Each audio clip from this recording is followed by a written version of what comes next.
स्वतःचं आयुष्य असं निर्माण करा की लोकांनी तुमचं स्टेटसला ठेवलं पाहिजे. 392 वर्षापूर्वी या हिंदुस्थानाच्या मातीमध्ये असा एक राजा होऊन गेला ज्या माणसानं स्वतःचा स्टेटस निर्माण केला.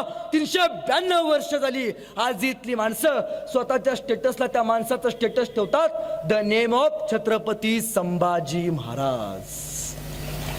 ह्या गोष्टी करता आल्या पाहिजेत. सोबत घेतलं बारक्या पोराला संभाजीराजांना आणि महाराज आग्र्याच्या दरबारात पोहोचले. आणि त्यावेळी औरंगजेबानं झरी चाल टाकली आणि संभाजीराजानं शिवरायांना मागच्या रांगेत उभा केलं. अरे नामवंत सरदार, त्या सरदारांना सुद्धा ज्या राजानं धूळ दाखवली त्यांच्या पाठीमागे उभा केलं. महाराष्ट्राचा स्वाभिमान उजळला आणि दिलेल्या सगळ्या मनसबदारी फेकल्या आणि शिवाजीराजे औरंगजेबाचा दरबार सोडून गेले. आतापर्यंत आलमगीर औरंगजेब याचा अपमान अखंड जगात कुणी केला नव्हता.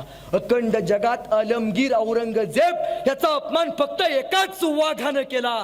त्या वाघाचं नाव म्हणजे छत्रपती शिवाजी महाराज. पण तेव्हापासून शिवाजीराजे औरंगजेबाच्या दरबारात कधी आले नाहीत. पण त्यांचे पुत्र संभाजी महाराज औरंगजेबाच्या दरबारात येत जात असत. त्यावेळी या औरंगजेबाचा एक हत्ती होता. तो हत्ती संभाजी महाराजांना खूप आवडलेला. संभाजीराजे त्या हत्तीला धरायचे आणि सगळ्या गल्लीतनं फिरवायचे. या बारक्या पोराची चेष्टा करावी म्हणून औरंगजेबानं संभाजी महाराजांना बोलावलं. कान देऊ नका. औरंगजेब म्हणतोय, शंभूराजे हमने सुना है ये मेरा हाथी आपको बहुत पसंद है.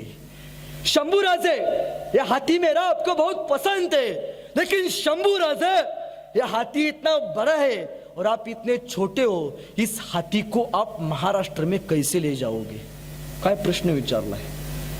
शंभूराजे मेरा हाथी आपको बहुत पसंद है, लेकिन शंभूराजे ये हाथी इतना बड़ा है और आप इतने छोटे हो. इस हाथी को आप महाराष्ट्र में कैसे ले जाओगे. एवढेशे शंभूराजे औरंगजेबाच्या डोळ्यात डोळे घालून सांगतात, हे औरंगजेब ये तो जानवर है. औरंगजेब ये तो जानवर है. बैठ कर जाएंगे, नहीं आया तो खींच कर ले जाएंगे. लेकिन औरंगजेब हमारे आबा साहब ने जो आपको किले दिए वो भी महाराष्ट्र में, उन्हें आप आगरा कैसे ले आओगे. बाणेदारपणे समय सूचकता दाखवणं काय असतं या मातीला संभाजी महाराजांनी शिकवलं. दुसरा प्रश्न विचारतोय औरंगजेब, बता शंभूराजे, हमने सुना है की तुम्ही उत्तम मल्लविद्या खेळता, उत्तम कुस्ती खेळता. मग शंभूराजे आमच्या दरबारात सुद्धा नामवंत कुस्तीपट्टू आहेत. आमच्या दरबारातल्या एका मल्ल्याशी तुम्ही कुस्ती खेळाल का. आणि 9 वर्षाच्या संभाजी महाराजांनी औरंगजेबाचे सगळे सरदार बघितले, ते पैलवान बघितले आणि औरंगजेबाच्या डोळ्यात, औरंगजेबाच्या छावणीत, औरंगजेबाच्या समोर संभाजीराजे म्हणतात, या औरंगजेब तुझ्या दरबारात माझ्या लायकीचा एकही मल्ल नाही. सबब हे महाराष्ट्राचं पाणी होतं, या स्वराज्याचं पाणी होतं. ही संस्कारांची ठेवण आहे ना, ही बापापासून शिवाजी राजांच्या अंगात, संभाजी राजांच्या अंगात पेरत आली हो. जिजाऊंनी, शहाजी राजांनी ही संस्कारांची पेरण आपल्या पोरांमध्ये केली हो. मग प्रश्न पडला की रयतेचा राजा औरंगजेबाच्या कैदेत आहे आणि स्वराज्य इकडे मोकळे पडले, काहीतरी केलं पाहिजे. आणि त्यावेळी आपल्या बापाला सोडवायचं सगळं प्लॅनिंग 9 वर्षाच्या संभाजी महाराजांनी केलं. संभाजी महाराजांनी पेठारे तयार केले. सांगितलंय एक एक पेठारे बाहेर काढा. संभाजी राजे कुंभाराच्या वाड्यापर्यंत येऊन जाऊन दररोज शिवरायांना बाहेर काढण्याचं प्रॅक्टिस कसं करत होते. आणि झाल्यावरती एके दिवशी औरंगजेबाच्या हातावरची तुरीस ठेवून स्वराज्याचे शिवाजी राजे औरंगजेबाचा दरबार सोडून तडक गेले, निघून गेले. पण जाताना संभाजी महाराजांना एकटं सोडून गेले. काय वाटलं असेल 9 वर्षाच्या पोराला. एकटं मागे ठेवले, बाप निघून गेलाय. पण शिवाजी राजांना जाताना प्रश्न पडला. जाताना जर विचारलं पोरानं, बाबा हो आबासाहेब जाताना मला एकट्याला सोडून जाणार का हो. अहो दर्या सुद्धा हटला असता, विचारलं असतं, आबासाहेब मला एकट्याला माग सोडून जाणार, पण पुत्र जाणता होता.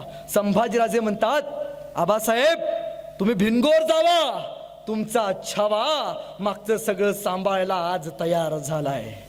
आणि आपल्या पोराच्या जीवावरती शिवरायांनी तिथलं पलायन करून शिवाजीराजे थेट राजगडावरती जायला निघाले.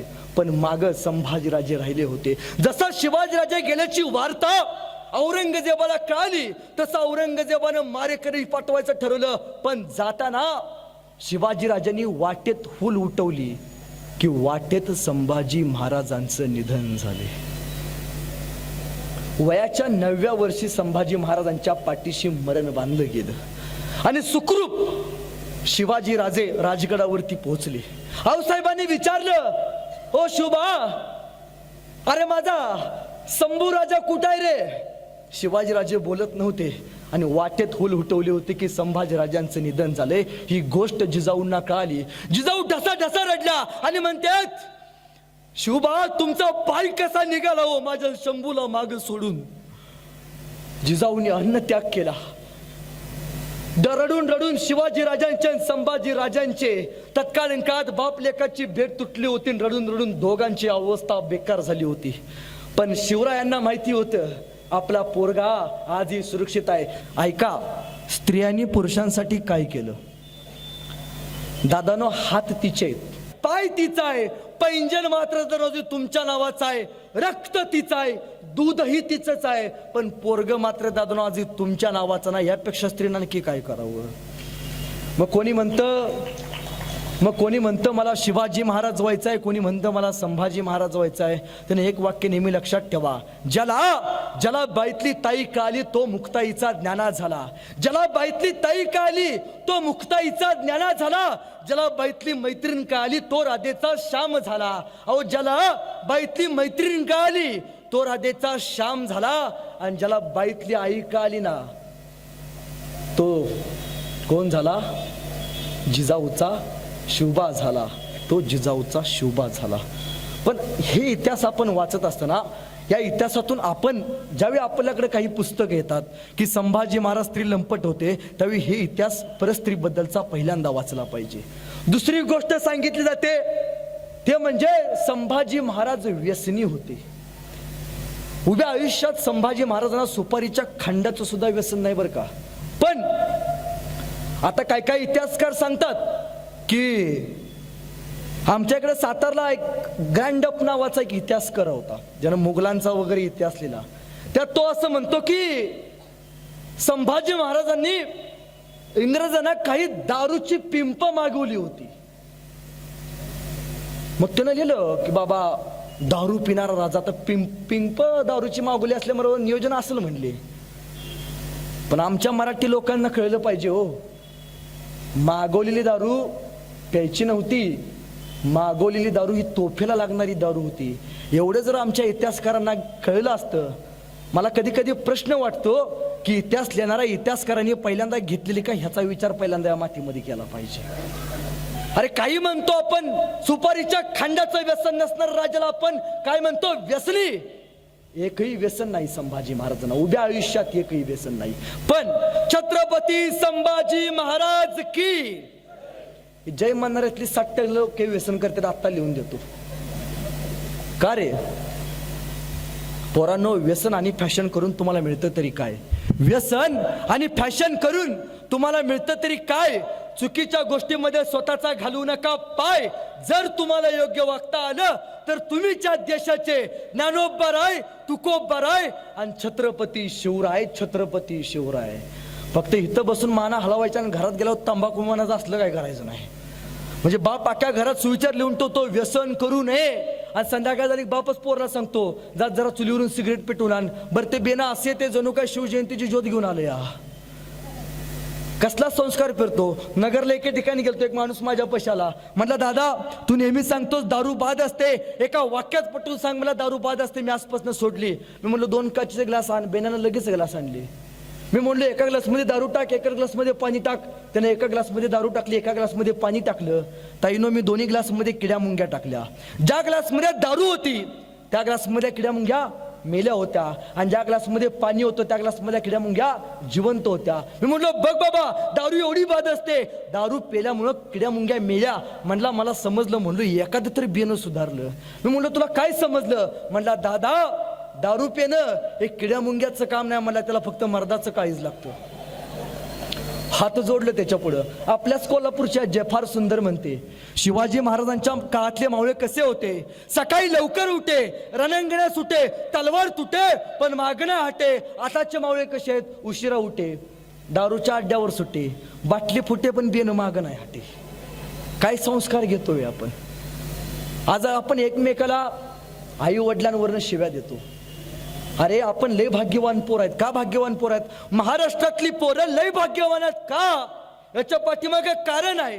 बाहेरच्या राज्यातली पोरं जन्माला आल्यावरती डॉल्बी डीजे लावल्या असतील, पण आपल्या महाराष्ट्रातली पोरं जन्माला आल्यावरती पाळणा म्हणला जातो.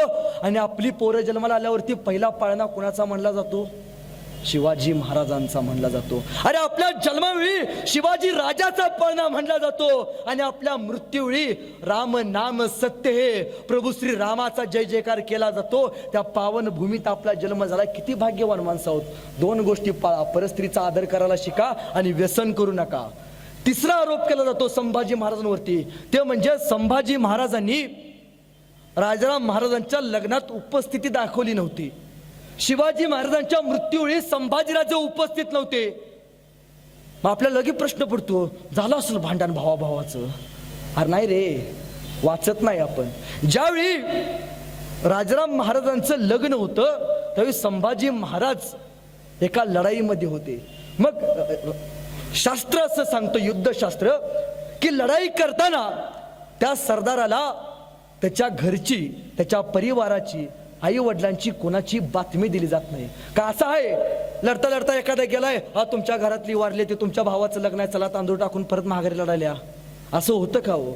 नाही. महाराज त्यावेळी लढाईत होते आणि त्यावेळी राजाराम महाराजांचं लग्न झालं. त्यावेळी त्या लग्नावेळी संभाजी महाराज उपस्थित नव्हते. दुसरा प्रश्न ते म्हणजे संभाजी महाराज अंत्यविधीला नव्हते.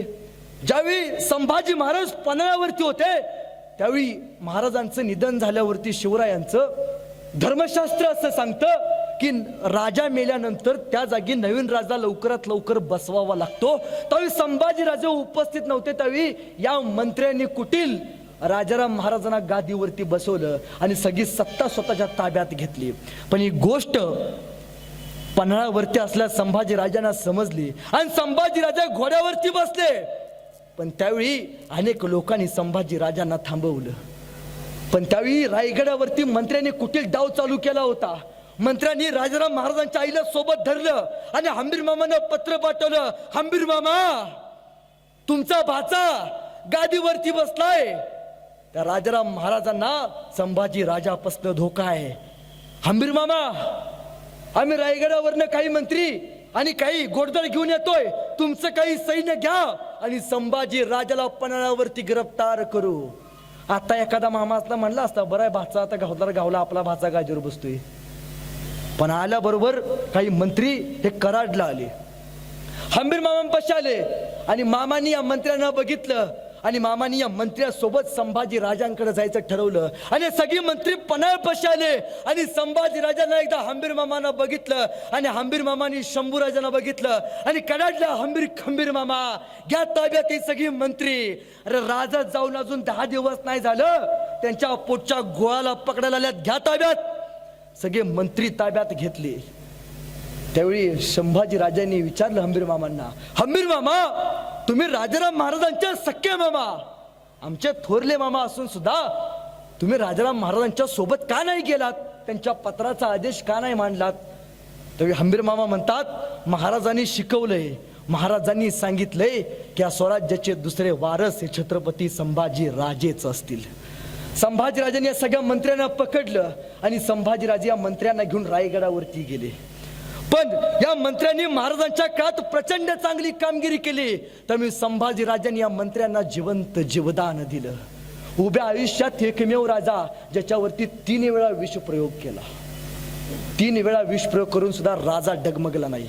संभाजीराजे हे रायगडावरती गेले आणि संभाजीराजे रायगडावरच्या तख्तावरती बसले आणि तख्तावरती बसल्या बसल्या लोक म्हणायला लागली द किंग ऑफ इंडिया नाही, द किंग ऑफ भारत नाही, द किंग ऑफ स्वराज्य नाही, the king of Hindustan, the king of world, अखंड जगाचा राजा छत्रपती संभाजी महाराज. जय जयकार स्वराज्यामध्ये झाला. आणि त्यावेळी औरंगजेब हा स्वराज्याकडे यायला निघाला. उभ्या आयुष्यात महाराजांच्या, शिवाजी महाराजांच्या उभ्या आयुष्यात एकदा सुद्धा औरंगजेब स्वराज्याकडे आला नाही. पण का आला याच्या पाठीमागं कारण आहे. ज्यावेळी संभाजीराजे तख्तावरती बसले त्यावेळी संभाजी महाराजांनी हंबीर मामांना बोलवलं आणि विचारलं, हंबीर मामा, जागा काढा मोक्याची, अशी जागा ज्या जागेवरती भरपूर सोनं असेल. हंबीर मामा म्हणले, एक जागा आहे. कुठली? औरंगजेब त्याचं आवडतं ठिकाण बुर्रामपुरा. आवडतं ठिकाण म्हणजे त्याच्या 2 बहिणी तिथल्या आणि त्याचं आयुष्यातलं एकमेव प्रेम प्रकरण तिथलं.